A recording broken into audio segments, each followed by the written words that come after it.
Hey, salut à toi, ici Nicaise. Bienvenue dans ce 19e épisode de mon challenge sur la philosophie de l'auteur Louise Hay. Dans cet épisode, nous parlons d'un sujet plutôt délicat, mais très important. Alors oui, je crois que j'ai dit ça à peu près pour chaque épisode, mais là vraiment, force est de constater que les relations humaines sont partout dans notre vie. Et il est assez difficile d'être heureux et de s'épanouir pleinement quand on accumule les difficultés relationnelles dans nos différents domaines de vie et quand on a l'impression de ne pouvoir compter sur personne. Donc dans cet épisode, je te propose de mieux comprendre les relations humaines et je vais te présenter un outil de coaching que j'ai créé et que j'ai appelé la matrice Lisa pour voir concrètement comment tu peux améliorer tes relations avec les autres et voir surtout comment tu peux les vivre avec beaucoup plus de sérénité et de satisfaction. Donc si ce programme te convient, on est parti. La première chose à comprendre lorsqu'il s'agit des relations humaines, c'est qu'en tant qu'être humain, nous sommes naturellement attirés par l'autre. On peut même dire que nous avons développé, au fil de l'évolution de notre espèce, nous avons développé un besoin naturel de nous connecter à l'autre. Le besoin d'établir des liens émotionnels, d'échanger des informations ou des idées, de partager des expériences et de s'engager avec d'autres personnes au sein de communautés, d'associations ou de groupes en tout genre. Par exemple, dans la pyramide des besoins, la fameuse pyramide de Maslow, ces besoins sont classés parmi les besoins de sécurité, besoins de reconnaissance et d'appartenance. Parce que oui, l'être humain est un être social. Même si, je te l'accorde, certaines actualités ou certains de nos comportements peuvent nous conduire à en douter. Et pourtant, sans vraiment nous en rendre compte peut-être, nous entretenons au quotidien des relations humaines qui prennent des formes très variées. Déjà, nous avons la capacité d'entretenir une relation profonde avec nous-mêmes. Et cela à un niveau de conscience que même les espèces animales les plus sociales n'ont pas. À côté de ça, nous entretenons différentes natures de relations.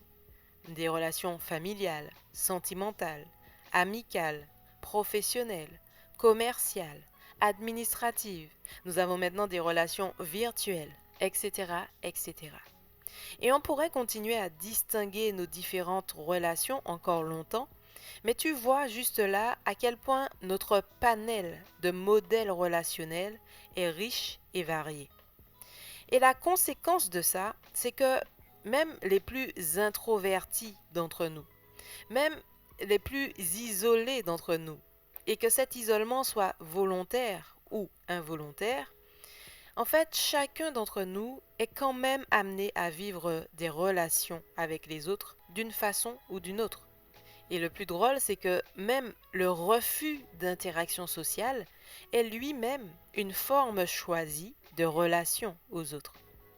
Et c'est vraiment cette diversité dans nos interactions qui contribue à façonner notre équilibre social et émotionnel au quotidien. Il y a d'ailleurs une vidéo que je t'invite à regarder qui est disponible sur YouTube. Je te mettrai le lien pour la retrouver en description. Donc c'est une vidéo en anglais, mais l'orateur s'exprime assez clairement, je trouve, et en plus il y a les sous-titres, donc tu devrais pouvoir comprendre le message sans grande difficulté. Mais donc dans cette vidéo du psychiatre et enseignant-chercheur américain Robert Waldinger, il présente les résultats tirés de l'étude qu'a menée l'université Harvard pendant plus de 75 ans sur le bonheur et la satisfaction dans la vie. Il me semble que c'est encore aujourd'hui l'étude scientifique la plus longue qui a été menée sur ce sujet. Et l'une des principales conclusions de cette étude, c'est que des relations de qualité sont un facteur essentiel pour mener une vie heureuse et en bonne santé. Et cette conclusion vient valider scientifiquement tout le travail que des auteurs tels que Louise Hay ont réalisé durant toutes ces années pour nous encourager et pour nous apprendre à entretenir des relations, qu'elles soient avec nous-mêmes ou avec les autres qui soient bienveillantes et surtout des relations qui soient pleines d'amour inconditionnel. Vraiment, les relations humaines positives et authentiques avec des personnes qui comptent vraiment pour nous ont un impact profond sur notre niveau de bonheur, sur notre santé mentale et aussi sur notre santé physique. C'est même, on peut dire, la principale clé du bonheur.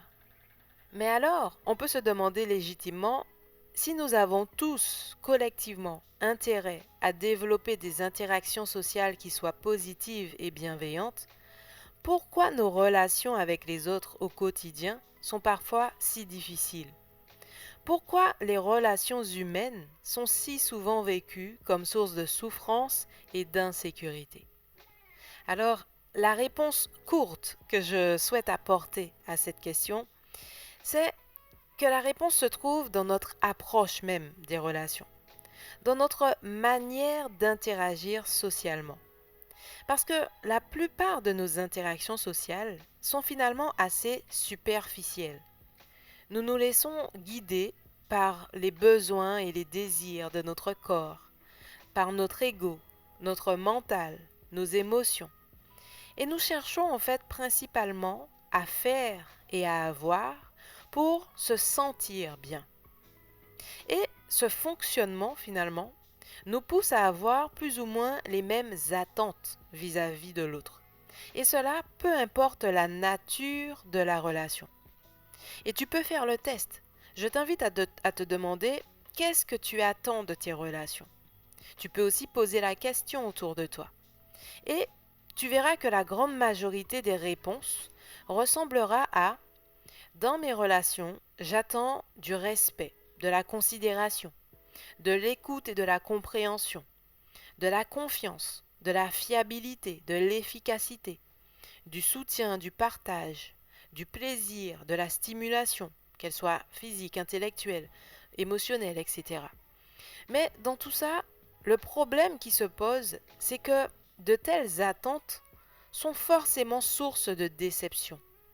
Parce que, par exemple, une relation professionnelle n'a pas vraiment pour vocation de te soutenir. Une relation administrative ou commerciale n'a pas pour vocation de te stimuler. Ou une relation familiale n'a pas nécessairement besoin d'efficacité. Donc, vraiment, pour vivre de meilleures relations au quotidien, pour en être plus satisfait, il est important d'arrêter ce mélange des genres finalement. Il est important d'avoir conscience que chaque relation étant différente, étant de nature différente même, chaque relation demande à être vécue avec une intention, une énergie et une posture, elles aussi différentes. Mais alors tu te demandes peut-être comment faire concrètement pour apprendre à être davantage en conscience dans tes relations. Et donc, pour aider mes clients en coaching à avancer dans cette voie, pour gagner en sérénité dans leurs relations humaines, j'ai créé la matrice que j'ai appelée matrice Lisa et qui s'utilise à travers les 5 étapes suivantes. La première étape est déjà de prendre conscience de la nature de tes relations. Parce que, comme je viens de le dire, la condition essentielle pour s'épanouir pleinement à travers ces relations humaines, c'est de les aborder, de les vivre en toute conscience. Et pour cela, je t'invite à te questionner sur les relations humaines qui existent aujourd'hui dans ta vie. Et tu verras que tu pourras classer chacune d'entre elles, chacune de tes relations, dans au moins une de ces 4 catégories. Première catégorie, les relations loyales.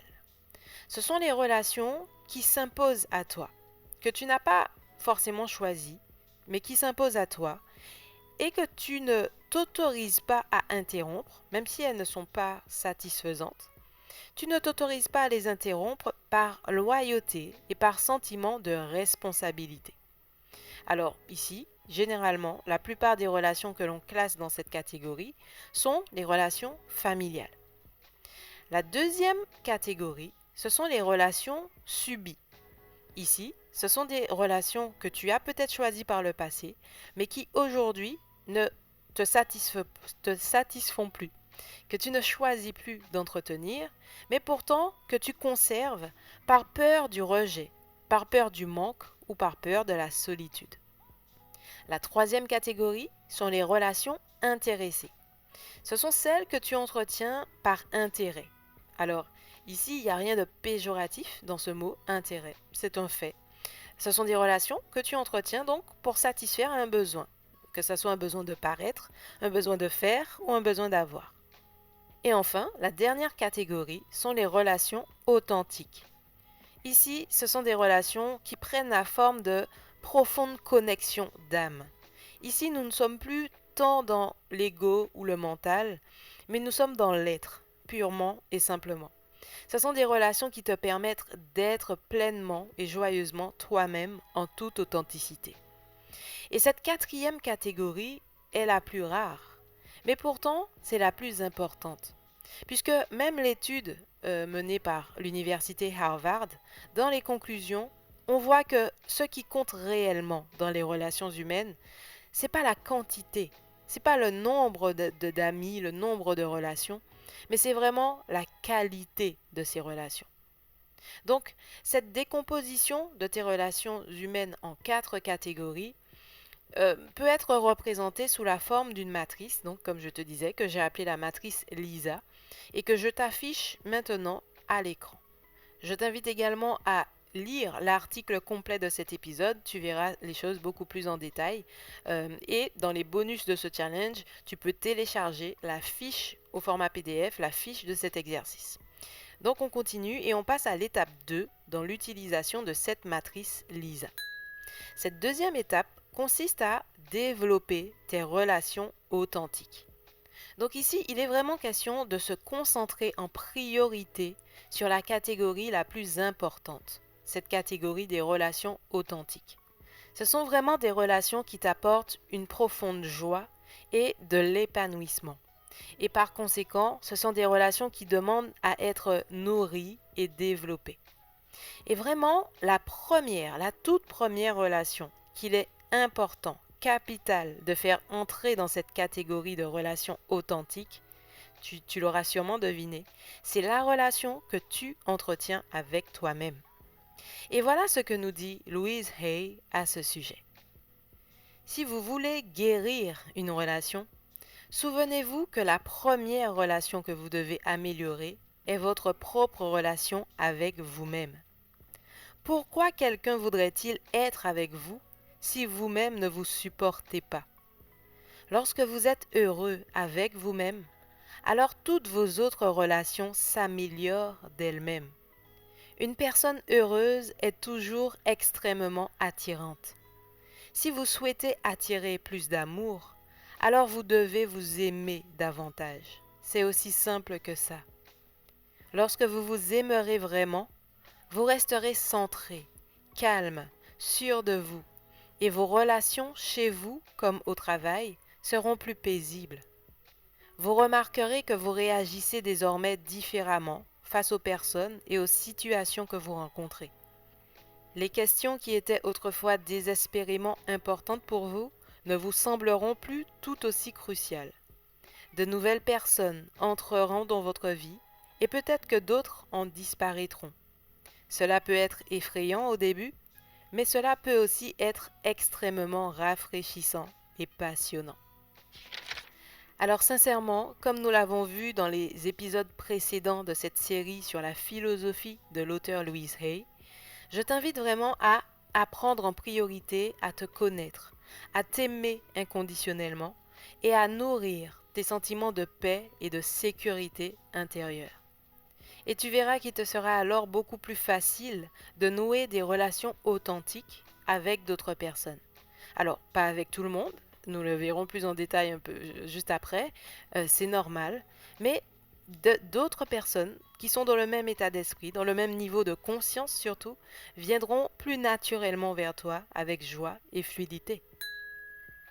La troisième étape dans l'utilisation de ma matrice LISA consiste à donner du sens à tes missions, à tes rôles, c'est-à-dire aux relations en fait que tu te sens aujourd'hui obligé d'assumer avec responsabilité.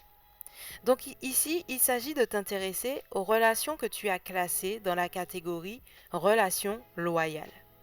Comme nous l'avons vu précédemment, ce sont des relations, principalement des relations familiales. Donc des relations que tu n'as pas choisies en conscience ou des relations qui sont entrées dans ta vie et qui ne t'apportent pas forcément satisfaction. Ou du moins, elles t'apportent satisfaction, mais elles t'apportent aussi frustration. Elles t'apportent satisfaction, ces relations, parce que tu aimes sincèrement ces personnes, tout simplement. Et donc, tu ressens un profond sentiment de responsabilité vis-à-vis d'elles. Mais en même temps, tu ressens de la frustration dans ces relations parce que tu as la sensation de ne pas être pleinement compris, de ne pas être pleinement accepté tel que tu es. Et ça te demande de faire des sacrifices et des compromis pour continuer à rester auprès de ces personnes. Donc vraiment pour rendre ces relations plus harmonieuses, plus fluides, le travail ici consiste à augmenter ton niveau de satisfaction, non pas en essayant de changer ces personnes, ça tu n'y peux absolument rien, mais plutôt en donnant davantage de sens et davantage de valeur au rôle que tu joues auprès de ces êtres chers. Et tu verras que le simple fait de prendre conscience que tu choisis non pas qui sont ces personnes, ça tu n'y peux rien encore une fois, mais tu choisis qui tu veux être pour ces personnes, qui tu veux être à leur côté. Et ça, cette prise de conscience te permet de moins avoir la sensation de subir les choses et de remettre du plaisir dans ces relations humaines. Donc, à défaut d'une profonde connexion d'âme avec ces personnes, comme dans le cas des relations authentiques, tu peux au moins te raccrocher, te connecter au sentiment d'alignement, au sentiment de cohérence par rapport à tes valeurs, par rapport à tes besoins de contribution aux côtés de ces personnes et par rapport à ta mission de vie, tout simplement. La quatrième étape dans l'utilisation de la matrice LISA consiste à choisir en toute conscience. Et ici, il s'agit de s'intéresser aux relations humaines que tu as classées dans la catégorie relations subies. Alors, généralement ici, ce sont des relations que tu as peut-être choisies par le passé, mais qu'aujourd'hui, tu ne choisis plus d'entretenir. Ce sont simplement des relations qui ne t'apportent aucune satisfaction, mais que tu n'oses pas arrêter, simplement par peur. Peur d'y mettre fin. Peur, comme on a dit, de la solitude. Peur du manque, peur du rejet. Mais tu t'en doutes bien qu'il est urgent et important de te libérer de ce fardeau, de te libérer de ces relations, ou en tout cas de la façon dont tu les vis, de ton rapport à ces relations. Et pour faire ça, il n'y a finalement que deux options. Premièrement, soit tu parviens à trouver ce que j'aime appeler des bénéfices cachés, parce que tout n'est peut-être pas tout noir. Et donc, tu peux choisir consciemment de conserver ces relations en trouvant quels besoins ces relations nourrissent. À quoi ça te sert d'entretenir ces relations? En quoi est-ce important pour toi? Et en faisant cela, en prenant conscience que ce ne sont pas des relations subies, mais des relations que tu choisis de continuer d'entretenir, ça te permet de faire passer ces relations dans la catégorie relations intéressées que nous allons détailler dans quelques instants. Donc ça, c'est ta première option. Vraiment trouver des bénéfices cachés à ces relations et choisir de les conserver en conscience et de les faire passer en relations intéressées. Mais le deuxième choix, c'est parfois lorsqu'il n'y a aucun bénéfice caché, lorsqu'il n'y a que de l'insatisfaction, c'est ici de choisir de t'aimer, de choisir de te respecter suffisamment pour te libérer de la peur et pour oser arrêter de participer à ces relations toxiques. Te choisir au lieu de choisir de subir. Donc, peu importe la solution que tu décides d'adopter, c'est au cas par cas, il n'y a pas de bonne attitude à adopter, c'est vraiment en fonction de la relation. Mais peu importe la solution que tu vas décider d'adopter pour chacune de ces relations que tu as classées dans la catégorie relations subies, tu verras que le simple fait de faire un choix clair et en conscience pour arrêter de les subir te permettra en fait d'augmenter ton niveau d'estime de soi, d'augmenter ton niveau de confiance en toi-même. Donc sincèrement, je t'invite à prendre le temps de faire ce travail et de reconsidérer chacune des relations que tu as placées dans cette catégorie et de faire un choix clair et en conscience. Donc vraiment, avant de passer à la suite, normalement, cette catégorie de relations subies doit être totalement vide. Et enfin, la cinquième et dernière étape pour utiliser la matrice LISA, c'est de poser des limites claires. Et ici, il est question de s'intéresser aux relations que tu as classées dans la catégorie relations intéressées. Et vraiment, ces relations sont le plus souvent les plus nombreuses. En tout cas, généralement, dans nos sociétés modernes, c'est le type de relation que l'on a le plus souvent. Parce que quand on y réfléchit bien, la plupart de nos relations, la plupart de nos interactions sociales sont basées sur un modèle de type commercial. C'est-à-dire qu'on cherche à recevoir autant, voire plus parfois, que ce que l'on donne. Et cette réalité peut être perçue comme triste lorsqu'il s'agit de relations humaines, parce que c'est vrai que nous aimerions tous avoir des relations bienveillantes, pleines d'amour, etc. au quotidien, mais dans les faits, ce n'est pas ça.